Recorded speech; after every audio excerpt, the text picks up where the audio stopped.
I'll go next. All right, yay. I was really new to boating, and this is 40 years ago. yeah, long time ago. I I always heard that you're safer. The boat is safer if you shut your raw water intake, and sure enough, I went down and I started the boat and I left and I started smelling the engine overheated and I started smelling hot and all of that, and I realized I hadn't opened the through hull. So lessons learned.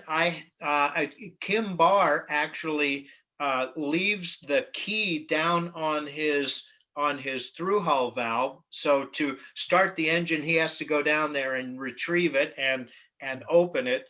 I had a little. You make those little red plaques, that they write in. I had one that said through hull is open, through hull is closed. That I would flip over, and leave it right at the dash. But the bottom line is, I don't close the through hulls anymore. I think it's more dangerous to to accidentally leave them closed than your worry about the boat sinking because the through hull is open. So that's one of my stories. After we rotate. I'll tell another after we get around and everybody tells theirs. Love your stories, Allyn. Thank you, Allyn. Sure. As a captain, we know you've experienced. I've got lots of them. All right. Next, David Jacobson. Hi, everybody. I think I know most people. I'm David Jacobson. This is my wife, Petra. Great to see everybody. So what I was going to talk about is basically water rescues. And I'm going to try and be a little serious, but also be a little funny, even though it's a very serious topic. So in our situation, we were three of us on board, Gordon, myself, and a friend, Gordon and Frank, and we were motoring on powerboat from Corinthian to St. Francis. And as we were going across in open water in front of the between Alcatraz and the Golden Gate Bridge, we encountered a person floating in the water. And the person basically looked like they were conscious and had a life jacket on. So here's kind of our first protocol was, first you got to think about what is your protocol. And so we have a 12-step protocol that we practiced a few times over the years so that we could be just a little bit prepared and be able to think about it, because your adrenaline gets pumping pretty fast when you encounter people in the water. So first one is, if anybody has a thought on this, the first one is a spotter, and the second one is a rescue manager. So you got to divide the tasks among the crew. So you're going to have a captain, you're going to have a spotter, you're going to have a rescue manager. Each person has a job, and they have to work as a team. So spotter's job is only one job: keep their eye on that person at all times, under all conditions, no matter what. You don't want to lose sight of that person in open water. For a number of reasons. A, you could lose sight of them and they're gone. Two, you could actually run them over yourself. Two, you got a rescue manager. You have to hopefully have somebody on board who's got some pretty good chops on them. In my case, I was lucky. A guy's name is Gordon. He was in the Coast Guard for 10 years, so he's a pretty well-trained guy. His job is basically to coordinate the rescue, and he will bark out the commands to everybody on board on what to do.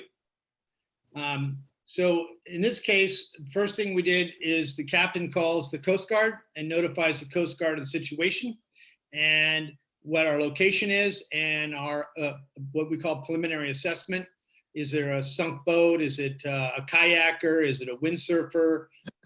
Any kind of details you can provide, descriptions of the person, as much information as you can convey very quickly, but you want to get the Coast Guard rolling because you don't know if you're going to need them or not. And they can take, my experience in the San Francisco Bay, they can take 10 minutes or they can take an hour if they're tied up on other rescues. So now you've done your situation assessment, your preliminary, and you're got to, now you go to the kind of next step. You got to look around and make sure you got crew safety. Does everybody have a life jacket on? And is the life jacket securely on? A lot of people, very casual, they'll have a life jacket on. It's not tight. You might be sending somebody overboard from your boat if the person is unconscious. And so you've got to get that person in your boat ready to go overboard if necessary. So in our case, we pulled up upon the person, and fortunately it's pretty calm water. It was a woman. And we said, you know, are you injured? We gave her instruction, the rescue manager gives instruction that we're gonna basically come around. We gave her throughout to see if she needed a life preserver. She didn't in this case. And so what we basically did is say, you know, we're gonna pull the boat up, deploy the ladder, and the rescue manager gives very strict commands for her to how to approach the boat, because you don't want to hit her with the props. And in our case, we have 4 propellers, and so it's a pretty challenging situation. And the tide was ripping along, and there were freighters coming from both directions, and there were sailboats coming from both directions. So you got a lot of traffic around you, and you got a captain who's got to keep an eye on all the traffic, and the rescue manager's got to keep an eye on the equipment, and the spotter's got to keep an eye on the person. So we pull up alongside her, we get her in the boat, get over to the ladder, get her in the boat. She's suffering hypothermia. So you wrap her up, and now you have to do an assessment to see what kind of shape is she in. Does she need medical first aid, hypothermia, whatever? And she said, and then we find out what's going on. You know, why the hell is she floating around the middle of the bay? So she says, well, here's the funny thing. I just went on my first date. I was on eHarmony, and this asshole guy took me on a kayak trip, and who obviously didn't know what he was doing. And I fell overboard, and he kept kayaking off to the Angel Island. He doesn't even know I'm gone. Oh, And I said, oh my God, you're kidding. And she goes, no, if I ever find him, he's done for. So I get out my binoculars, and I'm looking around to see if I can see the guy. And lo and behold, here he is floating farther away, a couple hundred yards away. And I said to her, okay, you sit down, you get on the floor. I don't even want you up on the seats because you're shivering and you're not really in control of yourself. You just sit on the floor, keep the blanket around you. I got to go get this other guy. And she says, no, I don't want you to get up the ground. And I said, what? She goes, no, he's a goner. Just let him, leave him. He's a hole. And so I said, so we actually get in a dispute with her because she's determined to abandon ship, so to speak, of this guy. So long story short, we get over to him, and his command to us is, I do not want to be rescued. I can rescue myself. Just go get my kayak and bring my kayak to me. He was in the water too? Yeah, he's in the water. And so we said, okay, we'll get the kayak. Unfortunately, it was close by. And so we bring him his kayak, and we're trying to convince him to get in the boat, and he's not being compliant. And so we just hovered in the area and we called Coast Guard and said, hey, we got a combative situation. And so Coast Guard came out, and then we said, if you put both of these people on board, she's probably going to strangle him anyway. And so if he's alive when he gets on board, he's not going to live long. So Coast Guard, please come get this guy. And so they came and picked him up. So what's the kind of moral of the story is, Don't go on dates with assholes. be very careful who you go on a date with on eHarmony. That's rule number 1. spoil it for the rest of us. But any case, the thing is to practice in advance a little bit on what a water rescue is as a captain. Have a clear command structure. Who's the rescue manager? Who's the spotter? Communicate clearly with Coast Guard, and then most importantly, the rescue manager has to communicate clearly between the person in the water and the captain, so that you don't create your own accident when you're trying to rescue somebody. And if you're by yourself, then you've got a whole different set of challenges. And I'm going to cover that one really quickly. I've had to do that one in 12-foot seas by myself. And the way I found to do that is attach a rope to your life ring and then circle the person twice like a water skier does. And you circle around, you bring the rope in a tighter and tighter loop so they can grab onto the rope and grab under the life ring and get under the life ring. And then they can basically pull themselves, assuming they're conscious, into the boat. We did that in 12-foot seas out between the gate or I did, between the gate and Point Bonita. And it was the same thing. It was a guy off a windsurfer. He'd lost his windsurfer. He was on the Fairlawn Express out to the Fairlawn. So I've had that happen 3 times. I've done 3 rescues off the gate of windsurfer folks, and 1 by myself, 2 with a couple of the people. So the key is have a plan and take a deep breath. So that's it for those 2. Thanks, Jim. That's funny.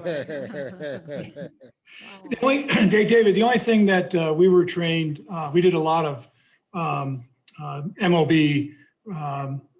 for our offshore sailing on sailboats. And the only thing that would be different on a recommendation would be the spotter is also a pointer.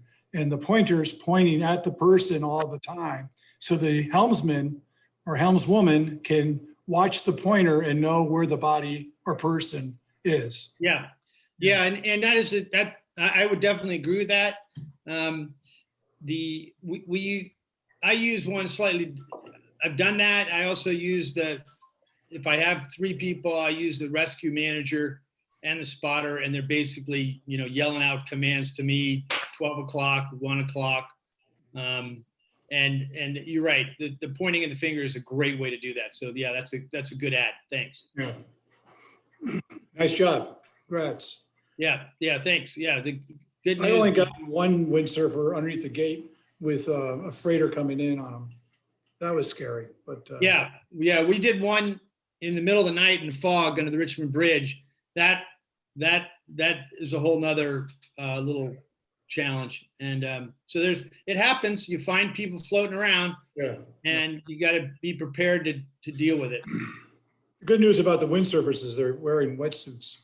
Yeah. Typically, not all of them, but most of them do. Yeah. Most of them are wearing wetsuits. Unfortunately, not the kayakers. So thanks. Especially on a first date. That was a good one. Yeah. And I think it was the last date too. So All right. Well, thank you very much, David. That was great. Okay, Sure. I am going to, where is this? I want to stop the recording.